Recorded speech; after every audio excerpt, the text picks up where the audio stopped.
forestry developers. Sustainable Vedic system of forestry farming, technologies for the development of rural India. Malabar Neem, money multiplier, multi-purpose, miracle tree of the millennium for the empowerment of rural Telangana and Andhra Pradesh, and also safe and better environment for the future generation. ఓం నమో వెంకటేశాయ. నా పేరు B Sudhakar Reddy, industrial forestry developers nursery Hyderabad and Kurnool నుండి మాట్లాడుతున్నాను. ఇప్పుడు నేను వివరించబోయే అంశము మలబార్ వేప మొక్కలకు భాష ఉందా, మలబార్ వేప మొక్కలు మాట్లాడతాయా అంటే మలబార్ వేప మొక్కలకు భాష ఉంది. ఆ విషయం నేను తర్వాత వివరిస్తాను. Now I am going to show you some criminal stories of 4 Malabar neem plantations in Telugu states. Very interesting. తమిళనాడులో పెరిగిన మలబార్ వేప మొక్కలు మనం కొన్నాం అనుకోండి, వాటికి భాష ఉంది కానీ అవి మాట్లాడలేవు. వాటికి ఏం అవసరం ఉన్నదో వాటిని పెంచిన యజమాని మనకు తమిళ భాషలో వివరిస్తారు. కర్ణాటక వాళ్ళు కన్నడ భాషలో, తెలుగు రాష్ట్రాల వాళ్ళు తెలుగు భాషలో వాటి పెంచే విధానం మనకు చెప్తారు. ఓకే, తమిళ భాషలో కన్నడ భాషలో వారు మనకు చెప్పితే మనకు అర్థం కాదు, మనం తెలుగు భాషలో వారిని అడిగితే వారికి అర్థం కాదు. ఈ విషయం ఇక్కడ పక్కన పెట్టేద్దాం. ఒకసారి నేను కారులో పోతా ఉంటే రోడ్డు పక్కన మలబార్ వేప్ ప్లాంటేషన్ కనపడింది. ఫెర్టిలైజర్ బాగా దట్టించారేమో, మొక్కలు డార్క్ గ్రీన్ కలర్లో బాగా నిగనిగలాడుతూ ఉన్నాయి. ఎవరో బాగానే పెంచారనుకున్నాను. అంతలోనే షాక్ కొట్టినట్టు వెంటనే కారు ఆపమన్నా. ఎందుకంటే అంతవరకు స్మార్ట్గా నిగనిగలాడేటువంటి మలబార్ వేప్ ప్లాంటేషను ఒక్కసారికి ఇలాగా వివరణం అయిపోయింది. అట్లా చూస్తే 25 మంది 30 మంది కూలీలు మొక్కలకున్న ఆకులన్నీ బలవంతంగా లాగుతూ తుంచుతూ పీకుతూ ఇలా తయారు చేసేశారు. ఈ సీన్ చూస్తే మహాభారతంలో వస్త్రాపహరణం దృశ్యం కనపడడం లేదు. గేట్ తీసుకొని లోపలికి పోయి వెంటనే ఆపండి ఆపండి గట్టి అరిసి ఎట్టకేలకు 4 ఎకరాల్లో మలబార్ వేప మొక్కలని కాపాడగలిగాం. అది నాకు చాలా సంతృప్తినిచ్చింది. ఎందుకు ఇలా చేస్తున్నారు అని ఆ పొలం యజమానిని అడిగితే అతను ఇచ్చిన సమాధానం, నేను తమిళనాడులోని కోయంబత్తూరు పోయి మలబార్ వేప మొక్కలు క్లోనల్స్ మొక్కలు తెచ్చాను సార్, 16 ఎకరాలు నాటాను. మొక్కలు బాగానే పెరుగుతున్నాయి, కొన్ని రోజుల తర్వాత కొమ్మలు వస్తాయి, వాటిని తీసేయండి అని వాళ్ళు తమిళంలో చెప్పారు. ఈయనకు తమిళ భాష అర్థం రాదు, వాళ్ళకి తెలుగు భాష అర్థం కాదు. బ్రాంచెస్ అంటే ఇవే అనుకొని ఆకులన్నీ దుసిపోశారు. మీకందరికీ ఒక్క విషయం చెప్పాలి, మొక్కలకు ఆకులు ఎంత ఉపయోగపడతాయంటే సూర్యరశ్మిని గ్రహించి పిండి పదార్థాలు తయారు చేసి మొక్కలకు అందిస్తే మొక్కలు పెరిగి మనకు ఫలసాయాన్ని ఇస్తాయి. అటువంటి ఆకులనే బలవంతంగా తీసేస్తే మొక్కలు ఏమైపోతారు చెప్పండి, మీరే చెప్పండి. నౌ ఇప్పుడు మీరు చూస్తున్న మలబార్ నీమ్ ప్లాంటేషన్ వయసు ఎంతో ఎవరైనా గెస్ చేయగలరా, ఊహించగలరా? 1 year 4 months, అక్షరాల 1 సంవత్సరం 4 నెలలు. నమ్ముతారా? నమ్మశక్యంగా లేదు కదూ. ఎస్, 1 year 4 months ప్లాంటేషన్ అంటే ఈ రకంగా ఉండాలి. మా నర్సరీలో మేము సప్లై చేసినటువంటి మొక్కలు మా రైతు నాటుకున్నటువంటి ప్లాంటేషన్ ఇది చూడండి. మొక్కలు ఎంత బాగా పెరిగినాయి, తర్వాత మొక్కల యూనిఫామిటీ చూడండి, తర్వాత గ్లో చూడండి ఎంత బాగుంది. తర్వాత మనకి మంచి క్వాలిటీ మొక్కలు నాటుకుంటే ఇలా వస్తాయి. మరి ఈ ప్లాంటేషన్ ఎందుకు పెరగలేదు? ఈ రైతు ఒకరోజు మా ఆఫీస్కి వచ్చి మలబార్ వేప నాటి 16 నెలలు అయింది సార్, పెరగడం లేదు మొక్కలు, ఒకసారి మీరు మా ఫీల్డ్కి వచ్చి విజిట్ చేయండి అని రిక్వెస్ట్ చేసుకున్నాడు. సామాన్యంగా నేను ఇతరుల పొలాలకు పోను, అయితే ఈ మొక్కలు ఎందుకు పెరగలేదు చూడాలని మించి పోయాను. ఈ రైతు కర్ణాటక పోయి బెంగళూరు నుంచి క్లోనల్ మలబార్ వేప మొక్కలు తెచ్చి 12 ఎకరాల్లో నాటాడు. కొన్ని రోజుల తర్వాత బెంగళూరుకు ఫోన్ చేసి మొక్కలు ఇచ్చిన వాళ్ళని అడిగాడు, ఈ మొక్కలకి ఏమేమి చేయాలి అని అడిగితే వాళ్ళు కన్నడ భాషలో ఏదో చెప్పారు. ఈయనకు అర్థమైంది బ్రాంచెస్ అనేది ఒకటి పదము, బ్రాంచెస్ తీసేయాలనేది. ఓకే, అయితే ఈయన ఏం చేశాడు తెలుసా, కొమ్మలు అలాగే ఉంచేసి ఆకులు తీసేశాడు. ఎందుకు ఇలా చేసావని అడిగితే, ఈసారి పొడవుగా పెరిగినటువంటి కొమ్మలు చిన్న చిన్నగా ఉన్నట్టు ఆకులు అనుకున్నా, మలబార్ వేపకి యాక్చువల్గా ఆకులు కాంపౌండ్ లీవ్స్ 1 మీటర్ పొడవు పెరుగుతాయి, ఇదే కొమ్మలు అనుకున్నాడు పాపం. ఇది ఎంత పెద్ద తప్పు తెలుసా. ఇప్పుడు చూడండి, మీరు చూస్తున్న కొమ్మలు 6 అడుగులు 7 అడుగులు 8 అడుగులు పొరుగు పెరిగినాయి. ఇంత పెద్ద కొమ్మలు పెరిగితే ఏ చెట్టు పెరుగుతాయని నిలబడుతుంది. మలబార్ వేప కొమ్మలు తీసేస్తూ పోతే చెట్లు వేగంగా పెరుగుతాయి. ఇది లక్షణం, మామూలు సహజ లక్షణం. కొంతమంది రైతులు అదే పనిగా కొమ్మలు తీసేస్తూ మావి 2 సంవత్సరాల్లోనే మలబార్ వేప మొక్కలు 40 అడుగులు 45 అడుగులు పెరిగినాయని సంబరపడుతుంటారు. ఇది కూడా పెద్ద తప్పు చెప్పాలంటే. ప్లైవుడ్ ఇండస్ట్రీ వారి పారామీటర్స్ ప్రకారము ఎంత పెంచుకోవాలనో అంతే పెంచుకొని పెరుగుదల నియంత్రించుకుంటే మలబార్ వేప చెట్టు గర్తు బాగా పెరుగుతుంది. ఈ విధంగా ఇంత పొడవు పెరిగినటువంటి 6 అడుగులు 7 అడుగులు 8 అడుగులు పెరిగిన కొమ్మలు పెరిగితే ఆ చేనుకతి ఇంతే సంగతులు. మరి జాగ్రత్తలు తీసుకుంటారు కదా. ఇది another miserable story of Malabar neem plantation. Number 3, ఈ ప్లాంటేషన్ యజమాని వాళ్ళ స్నేహితులు పాండిచేరి నుంచి మొక్కలు తెప్పించుకుంటుంటే ఆయన కూడా తెప్పించుకొని నాటాడు. వాళ్ళు ఏం సలహాలు ఇచ్చారో ఏం లేదు మనకు తెలియదు, కానీ ఈయన కొమ్మలు తీసేయలేదు, ఆకులు తీసేయలేదు, చెట్టు పెరిగిపోయింది. చూడండి, ఇప్పుడు మీరు చూసేటువంటి ప్లాంటేషన్ వయసు 1 ఇయర్, సంవత్సరం. 7-8 అడుగులు కొమ్మలు పెరిగిపోయినాయి. వాటిని తీసేయాలంటే చేతులతో తీసేయడానికి రాదు, కత్తులు తీసుకొచ్చి నరకాలి. మామూలుగా కత్తులు తీసుకొచ్చి నరికితే చెట్టుకు గాయాలు అయిపోతే గాన గాయం మానే వరకు చెట్టు పెరగదు. తర్వాత గాయం మానిపోయిన తర్వాత కూడా చెట్టు వంకర టింకలో పెరుగుతుంది. ఇక్కడ జరిగింది అదే.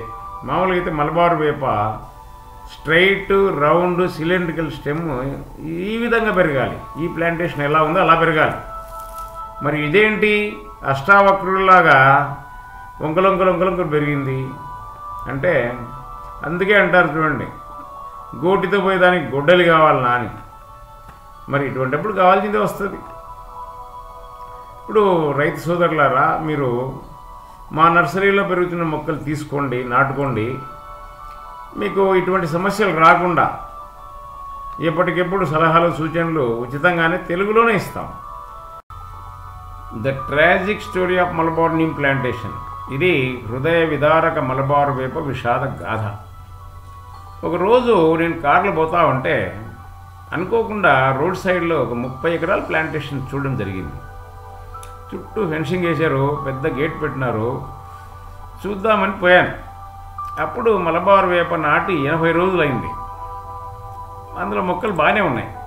మలబార్ వేప మొక్కలకి చూస్తే చివరున్న జుట్టు ఆకులు తప్ప కింద ఆకులు ఏమీ లేవు, అన్నీ తీసేశారు.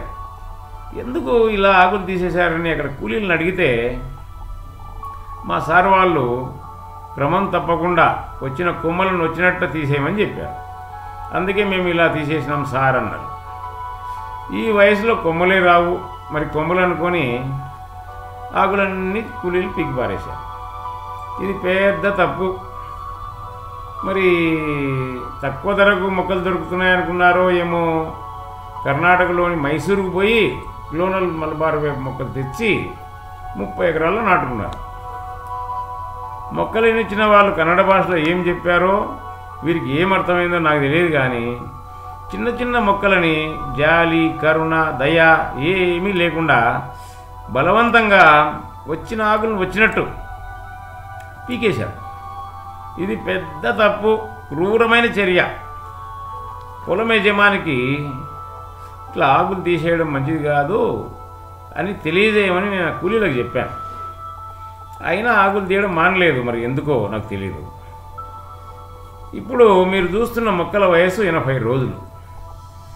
ఆ తర్వాత వీటి దశ దిశ దిగజారిపోయింది. ఇంకా ఈ మొక్కలకు ఆనందం లేనే లేదు. రెగ్యులర్గా ఆకులు తీసేస్తారంట. ఇంకేముంది, ఇంకేమన్నా ఉంటాయా అవి? ఈ మొక్కల వయసు 10 నెలలు. ఎవరైనా నమ్ముతారా? నమ్మరు. స్టార్వేషన్ వచ్చి బక్క చిక్కిపోయి ఈ విధంగా ఉన్నాయి. చూడండి, ఏమన్నా ప్లాంటేషన్ ఇది. అసలు 10 నెలల ప్లాంటేషన్ అంటే ఇలా ఉండాలి. ఈ రైతు మా నర్సరీలో మొక్కలు కొని మా సలహాలతో మొక్కలు సాగు చేస్తున్నాడు. చూడండి ఎంత బాగుందో. మరి యూనిఫామిటీ కానీ, గ్రోత్ కానీ, తర్వాత గ్లో కానీ ఎంత బాగా మంచిగా ఉంది.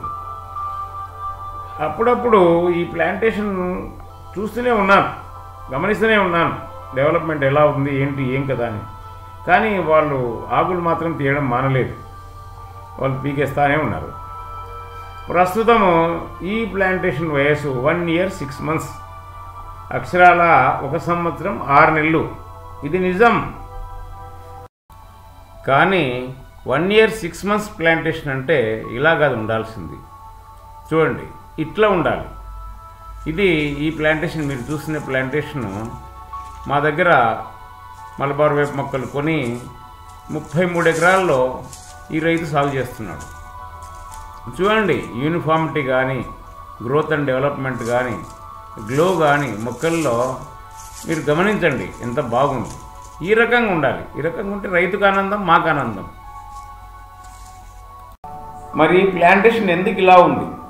ఈ ప్లాంటేషన్ దుస్థితి కారకులు ఎవరు అంటే తెలిసి తెలియని భాష మాట్లాడే మొక్కలు తెచ్చుకున్నందుకే కదా ఇలా ఉంది.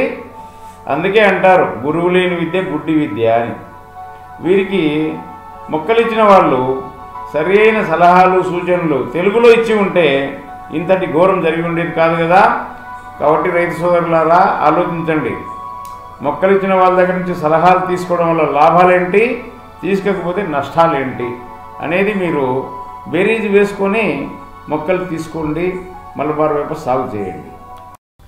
ఇప్పుడు ఇంతవరకు మనము చూసినటువంటి మలబార్ వేప ప్లాంటేషన్స్ని విశ్లేషణ చేసుకుందాం. ఇప్పుడు మలబార్ వేపలో మొదటి సంవత్సరం పెరుగుదల అనేది చాలా చాలా ముఖ్యం. ఇప్పుడు 4 ప్లాంటేషన్స్లో 4 రైతులు 4 రకాలుగా మొక్కల్ని బాధ పెట్టారు.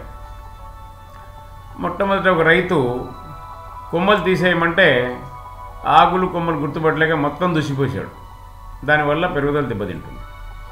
ఇంకొక రైతు కొమ్మలను తీసేయమంటే పొడువుగా పెరిగినాయి కదా అని చెప్పేసి ఆకుల్ని కొమ్మలుగా భావించి ఆకులను తీసేశాడు, కొమ్మలు వదిలేశాడు. దీనివల్ల కొమ్మలు పెరిగిపోయినాయి, చెట్టు పెరుగుదల తగ్గిపోయింది. ఇంకొక రైతు కొమ్మలు ఆకులు ఏవి గుర్తుపట్టలేక, ఆయనకి ఎవరు డైరెక్షన్ ఇచ్చేవాళ్ళు లేక, గైడెన్స్ ఇచ్చేవాళ్ళు లేక, సలహాలు సూచనలు చెప్పేవాళ్ళు లేక అసలు ఏమి తీయకుండా ఒక మొక్కలు నాటి వదిలేశాడు. ఆ కొమ్మలు 6 అడుగులు, 7 అడుగులు, 8 అడుగులు పొడవు పెరిగినాయి. అప్పుడు ఎవరు సలహాలు చెప్తే కాండానికి ఉన్నటువంటి కొమ్మల్ని నరికేయమంటే పెద్ద కత్తి తీసుకొచ్చి నరికాడు. కాండం అంతా గాయమైపోయి, ఆ గాయాలు మానాలి కదా, కాబట్టి ఆ గాయాలు మానేంత వరకు పెరుగుదల నిలబడిపోయింది. కాండం కూడా వంకర పెరిగింది. దానివల్ల ఉపయోగం లేదు. చివరగా ఇప్పుడు మనం చూసినటువంటి రైతు కొమ్మలు తీయమని చెప్పాడు. కొమ్మలు రాకముందే అసలు కొమ్మలేమనుకొని చెప్పేసి ఆకులను తీసేశారు. దీనివల్ల ఇందులో మీరు 4 రైతులు చేసింది ఘోరమైన తప్పు. ఇదంతా ఎందుకు జరిగింది అంటే మొక్కల్నిచ్చిన వాళ్ళు ఎవరైనా కానీ, తమిళ వాళ్ళైతే తమిళ భాషలో, కన్నడ వాళ్ళైతే కన్నడ భాషలో చెప్పినటువంటిది మన వాళ్ళకి, మన తెలుగు రైతులకు అర్థం కాక, మనం తెలుగులో అడిగితే వాళ్ళకి అర్థం కాక ఈ తప్పిదం జరిగింది. రైతు సోదరులకు నా మనవి, తెలుగు నేలపై రాయలసీమ వాతావరణ పరిస్థితుల్లో మా కర్నూలు నర్సరీలో మలబార్ వేప విత్తనం నుంచి మేము సీడ్లింగ్ మొక్కలు తయారు చేస్తున్నాం. కఠినమైన రాయలసీమ వాతావరణ పరిస్థితుల్లో పెరిగిన మలబార్ వేప మొక్కలు తెలుగు రాష్ట్రాల్లో ఎక్కడైనా ఎటువంటి వాతావరణ పరిస్థితుల్లో అయినా తట్టుకొని పెరగగలిగే శక్తి ఉంటుంది. కాబట్టి మా కర్నూలు నర్సరీలో పెంచిన మొక్కలను కొనండి. మా agriculture experts, BSc agriculture, MSc, MBA agri business graduates and post graduates వారి ద్వారా సలహాలు సూచనలు పొంది ఎటువంటి మిస్మేనేజ్మెంట్ లేకుండా మలబార్ వేప సాగు చేసి ఒక్క సంవత్సరంలోనే 20 ఫీట్ పెరుగుదల పొందవచ్చును. మలబారు వేప మొక్కల పెరుగుదల, డెవలప్మెంట్ కావాల్సినటువంటి మెలకువలన్నీ మీకు నేర్పిస్తాం. మంచి క్వాలిటీ ఉన్న నాణ్యమైన మలబారు వేప మొక్కలు లక్షలలో మేము తయారు చేస్తున్నాం. ఎవరైనా మలబారు వేప మొక్కలు కావాల్సిన వారు ఈ కింది ఫోన్ నంబర్ల ద్వారా నన్ను డైరెక్ట్గా సంప్రదించవచ్చును. కొంతమంది మలబారు వేప మొక్కలు అమ్మేవాళ్ళు ఊరూరు తిరుగుతూ ఇవి కర్నూలు నర్సరీలో సుధాకర్ రెడ్డి గారి మొక్కలు అని అమ్ముతున్నారని నాకు తెలిసింది. నేను ఎవరిని ఏజెంట్లను పెట్టుకోలేదు. ఎవరైనా అలా చెప్పారంటే వాళ్ళ మాటలు నమ్మవద్దండి. ఎవరన్నా మొక్కలు మలబారు వేప మొక్కలు కావాల్సిన వాళ్ళు ఉంటే డైరెక్ట్గా నన్ను సంప్రదించండి. ఈ ఫోన్ ద్వారా నన్ను కాంటాక్ట్ చేయవచ్చు. చివరగా నా మనవి ఏమిటంటే 50 ఎకరాల నుండి 500 ఎకరాలు పైబడి మలబారు వేప సాగు చేయాలన్నటువంటి రైతులకు మేము డెవలప్ చేసిన మెకనైజేషన్ టెక్నాలజీని ఉపయోగించుకొని పెట్టుబడిని చాలా వరకు తగ్గించుకోవచ్చు. ఇంకా సెకండ్ పాయింట్ ఏమంటే నీటి ఎద్దడి ఉన్నటువంటి ప్రాంతాల్లో ఎన్ని బోర్లు వేసినా నీళ్ళు పడలేదనుకోండి, అప్పుడు ఒక్క 2.5 ఇంచు బోరు ద్వారా 100 ఎకరాలు మలబారు వేప సాగుకు ప్రత్యేకమైనటువంటి కల్టివేషన్ టెక్నాలజీని మేము డెవలప్ చేశాం. ఎవరైనాను ఈ ఫోన్ నంబర్ల ద్వారా నన్ను సంప్రదించండి. తర్వాత మలబారు వేపలో అంతర పంటగా అరటి పంట, తర్వాత శ్రీగంధం సాగులో హోస్ట్ ప్లాంట్ ఆర్ సపోర్ట్ ప్లాంట్గా మలబారు వేప, specially developed Vedic system of sandalwood farming methods with Malabar neem as a host plant. తర్వాత కొబ్బరి ఆయిల్ పామ్ తోటలో అంతర పంటగా మలబారు వేప పద్ధతులు గురించి వివరాలు కావాల్సినటువంటి వాళ్ళు ఈ కింద ఫోన్ నంబర్లను సంప్రదించండి. మా నుంచి సలహాలు సూచనలు పొందండి. ప్రజాదరణ పొందిన మా వీడియో నెంబర్ 1 మలబారు వేప సాగు అత్యాధునిక సాగు పద్ధతులు, cultivation of Malabar neem advanced agro techniques. Video number 2 Malabar వేపలో ఎటువంటి మొక్కలు మంచివి, selection of Malabar neem nursery plants. Video number 3 పండ్ల తోటల్లో మలబారు వేప సాగు, అంతర పంటలు, మిశ్రమ పంటలు, multiple crops cultivation methods in Malabar neem. ఈ వీడియోస్ని యూట్యూబ్లో కళ్యాణ్ ఏబిఎం అనే మా ఛానల్లో చూడండి. రైతు సోదరులకు నా మనవి ఏమంటే, మాకు 30 ఎకరాల రీసెర్చ్ ఫామ్ ఉంది. అందులో రకరకాల పంటల మీద మేము నిరంతరం స్పేసింగ్ టెక్నాలజీ మీద పరిశోధన చేస్తూ ఉంటాము. అందులో విజయం సాధించినటువంటి స్పేసింగ్ టెక్నాలజీ మీతోనే షేర్ చేసుకుంటున్నాము. ఒకసారి చాగంటి కోటేశ్వరరావు గారు గోమాత గురించి ప్రవచనాలు చెప్తా ఉంటే ఇన్స్పైర్ అయ్యి మేము కూడా ఒక గోమాతను తెచ్చుకొని మా రీసెర్చ్ ఫామ్లో పెట్టుకుంటే బాగుంటుందని సంతకు పోయి ఒక గోమాతను కొనుక్కొని వచ్చాము. ఇప్పుడు మీరు చూస్తున్న గోమాత పేరు దుర్గా అని పెట్టాము. కొద్ది రోజుల క్రితమే చిన్న పిల్ల గోమాతకు జన్మనిచ్చింది.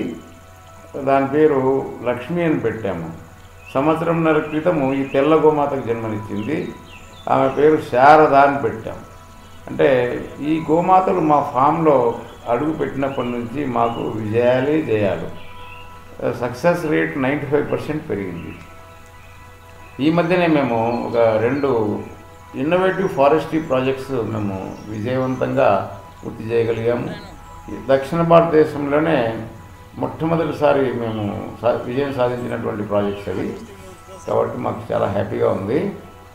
మేము విన్నవించేది ఏమంటే, ఎవరైనా సరే మీకు ఫామ్ హౌస్ ఉంటే లేదంటే రైతులు ఒక గోమాతను కొనుక్కొని మీ ఫామ్లో వదలండి.